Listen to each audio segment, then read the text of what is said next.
అనేది ప్రతిపక్షాన్ని ఇరికిద్దామని రేవంత్ రెడ్డి చేసిండు. అంటే రాజకీయ అనుభవం లేదు, ఒక మంత్రిగా పనిచేయకపోవడం వల్ల ఇట్లా నిర్ణయాలు తీసుకున్నాడు.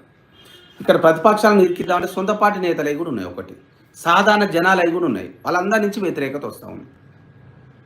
ఎందుకంటే సాధారణ జనాలు కావచ్చు, కొంత బడాబాబులు కావచ్చు, చెరువు శిఖంభూలని తెలుసుకున్న వాళ్ళు ఉన్నారు కొంతమంది. అది ఎఫ్టీఎల్ కావచ్చు, బఫర్ జోన్ కావచ్చు, తెలుసుకున్న వాళ్ళు ఉన్నారు. ఓకే, తెలియక కొన్న వాళ్ళు 80% మంది ఉన్నారు. నువ్వు హైడ్రా తీసుకున్నావు, స్వాగతిస్తున్నారు వాళ్ళు కూడా. తీసుకునేటప్పుడు సాధారణ జనాలు కూడా ఒక 80% కట్టుకొని ఉన్నారు.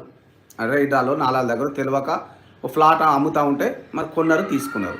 మీరు ఏం అవగాహన కల్పించినారు హైడ్రాకు?